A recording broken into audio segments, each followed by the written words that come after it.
Dans les eaux sombres de l'océan repose un pouvoir capable de guérir le roi banni, mais le prix est son cœur, qui n'a jamais appartenu à personne, sauf à celle qui le hait le plus au monde. Dans les étreintes froides de l'océan, là où la lumière du soleil meurt dans les abysses, vivait Asia, la sorcière des mers. Exilée des clans sous-marins pour sa magie indomptable, elle errait dans la solitude, tissant des sorts avec des algues et des ombres. Son pouvoir terrifiait même les sirènes, elle pouvait ressusciter les noyés, mais le prix était toujours élevé. Asia était forte, dotée d'un esprit vif caché sous un masque de mépris envers le monde qui l'avait rejetée. « Je n'ai pas besoin de leur pitié », murmurait-elle aux vagues. « Mon pouvoir est ma liberté. » À la surface, une tempête faisait rage. Le roi Thorn, tyran du royaume côtier, se tenait sur les rochers de son château gothique, maudit par un ancien ennemi.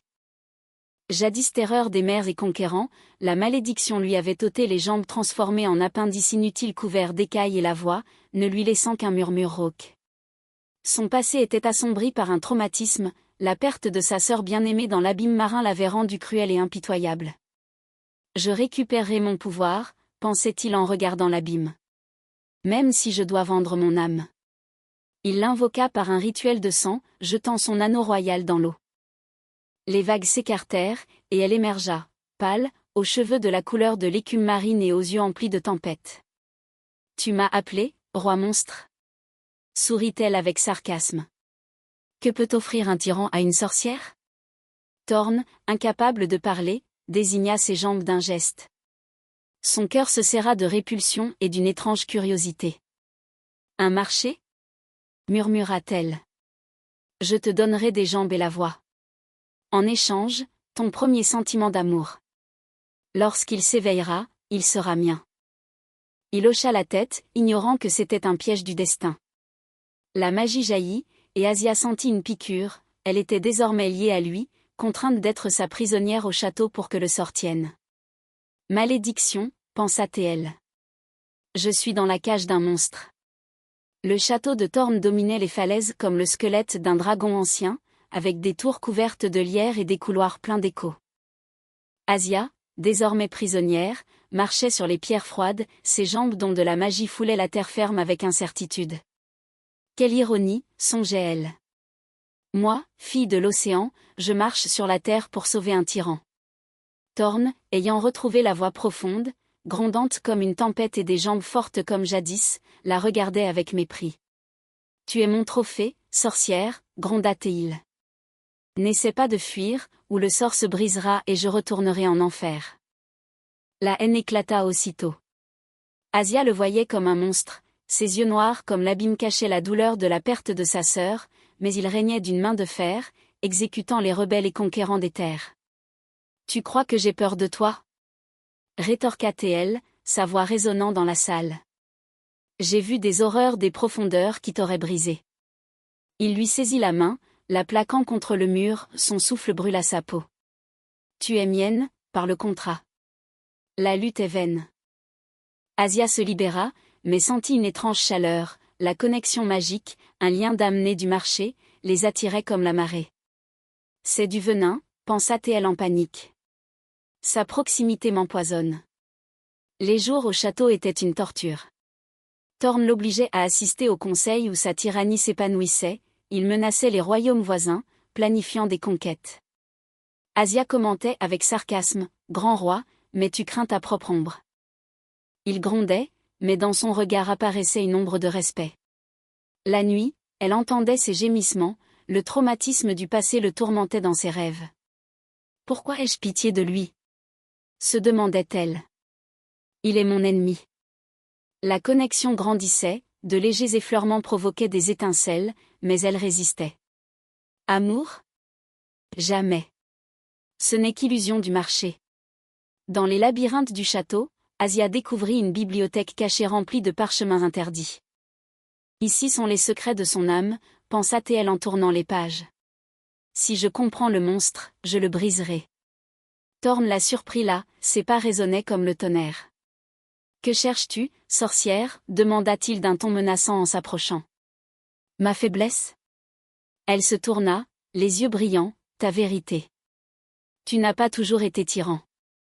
Il s'arrêta net, le traumatisme ressurgit, sa sœur s'était noyée en le sauvant d'une tempête causée par ses propres ambitions. Elle est morte à cause de moi, murmura-t-il, la voix tremblante. Depuis, l'amour est un poison pour moi. Asia sentit une pointe de pitié, mais la réprima. Et moi, j'ai été exilée pour avoir ressuscité un prince mort, répondit-elle avec sarcasme. Les clans m'ont jugé monstre. Nous nous ressemblons, roi. Tous deux brisés. Il rit amèrement, ressemblant ? Tu es ma prisonnière, pas mon égale. Mais la connexion s'intensifia, lorsqu'il toucha son épaule, une chaleur parcourut ses veines comme de l'électricité. Laisse-moi, murmura-t-elle, le cœur battant. C'est une malédiction. Il la plaqua contre l'étagère, leur souffle se mêlant, ou un don. Tu le ressens, sorcière. Le monde se réduisit à ses yeux orageux, mais elle le repoussa et s'enfuit dans sa chambre. Je le hais, pensait-elle dans l'obscurité. Mais pourquoi mon corps me trahit-il ? C'est un slow burn infernal où l'attraction est torture. Le conflit extérieur croissait, des espions ennemis s'étaient infiltrés au château, connaissant le marché. Thorn la protégeait instinctivement, sa force terrifiait. Je te veux vivante, grondait-il. Pour la magie. Mais dans ses mots perçait une tendresse cachée. Asia le sauva du poison d'un espion grâce à son pouvoir. Pourquoi ? Se demandait-elle. Il est mon destructeur. La lutte pour le pouvoir continuait, mais des fissures apparurent dans l'armure. Les tempêtes rugissaient derrière les fenêtres, reflétant le chaos de leurs âmes. Asia errait dans le jardin du château, couvert de roses noires symbole de la tyrannie de Thorn. Ces fleurs lui ressemblent, belles mais épineuses, songeait-elle. Une piqûre et le venin coulent dans le sang. Il la trouva là, sous la pluie, sa chemise collée au corps soulignait ses muscles. Tu m'évites, sorcière, dit-il d'un ton menaçant. Mais la connexion ne ment pas, elle recula, ce n'est pas de l'attraction, ce sont des chaînes. Toi tyran, moi ta victime. Il lui saisit le poignet, l'attirant plus près, la chaleur de sa peau brûla comme une flamme. Alors pourquoi ton pouce accélère-t-il ? Murmura-t-il, lèvres contre son oreille. Tu ne crains pas moi, mais toi-même. Asia tremblait, son monologue intérieur rugissant, son contact est feu dans les veines. Je hais cette faiblesse, mais le corps aspire. Elle se libéra, mais il la suivit, la plaquant contre le mur mouillé. Leurs souffles se mêlèrent, la pluie ruisselant sur leur visage, ses lèvres effleurèrent son cou une légère morsure pleine de promesses. Le monde s'obscurcit, la tension grandissant jusqu'à la douleur, mais elle le repoussa, non. Ce n'est pas de l'amour. Il recula, les yeux emplis de fureur et de désir. Pas encore de l'amour, gronda-t-il. Mais bientôt. Les jours de proximité forcée torturaient, dîner partagé où le sarcasme masquait la tendresse. Tu règnes par la peur, roi, le provoquait-elle. Qui te sauvera de la solitude ? Son passé se révélait par fragments, sa sœur était sa seule faiblesse, sa mort l'avait fait monstre. Asia partageait le sien, l'exil pour une magie trop puissante. L'attraction croissait douloureusement, effleurements fortuits, regards ardents. C'est une arme contre moi, pensait-elle. L'amour comme malédiction. Le conflit s'intensifia, une prophétie murmurait que leur lien changerait le royaume, mais au prix de la chute de l'un. Dans les cachots du château, où étaient conservés d'anciens artefacts, Asia et Thorn affrontèrent un fantôme du passé. Une attaque d'ennemis clans marins assoiffés de vengeance pour ses conquêtes les força à se cacher. Tes péchés nous ont rattrapés, tyran, murmura-t-elle avec sarcasme en se serrant contre lui dans l'obscurité. Son corps était un bouclier, la connexion pulsait, amplifiant la magie. Je te protégerai, gronda-t-il. Tu es mienne. Intérieurement elle luttait, sa force effraie, mais il y a de la tendresse. Pourquoi fonds-je ? Dans la bataille il fut cruel, l'épée fauchait les ennemis, mais il la sauva d'un coup, recevant une blessure. Asia le guérit, ses mains sur sa poitrine provoquant une explosion. Ton traumatisme n'excuse pas la cruauté, dit-elle doucement. Ta sœur aurait voulu la paix. Il la saisit, la plaquant au sol, tu ne connais pas la douleur de la perte. Leurs lèvres se rencontrèrent dans un baiser furieux, plein de rage et de désir. La chaleur se répandit, les corps s'entrelacèrent, ses mains glissant sur son dos, le monde réduit au battement de cœur. Mais elle s'écarta, le Fade to Black ne laissant qu'un écho. Erreur, pensa TL en tremblant. L'attraction nous brisera. La révélation s'approfondit, Thorn avoua que le marché était sa chance de rédemption, mais l'amour l'effraie. Asia le vit non comme monstre, mais comme homme brisé. « Tu es ma sauveuse » murmura-t-il avec une menace tendre. « Ou ma destructrice ?» La lutte pour le pouvoir céda la place à une alliance fragile, mais les ombres du passé chuchotaient, le prix du pouvoir est élevé. Choix entre liberté et destin, réfléchissait-elle. Et si l'amour était l'arme qui me détruira ? La tempête éclata sur le royaume, symbolisant le chaos de leurs âmes. Asia se tenait sur le balcon, le vent fouettant son visage. La connexion m'étouffe, pensait-elle. Son amour sera mien par le marché, mais le veux-je ? Thorn s'approcha par derrière, ses bras enlacèrent sa taille possessive mais tendre. « Tu ne partiras pas, sorcière » murmura-t-il, souffle contre son cou. « Nous sommes liés. » Elle se tourna, yeux dans les yeux, « Ce n'est pas de l'amour, c'est une malédiction. Tu m'utilises. » L'attraction atteignit son apogée, il la plaqua contre la rambarde, le baiser fut une tempête morsure sur la lèvre, chaleur de la peau, corps en rythme unique. « Tu brûles pour moi » gronda-t-il.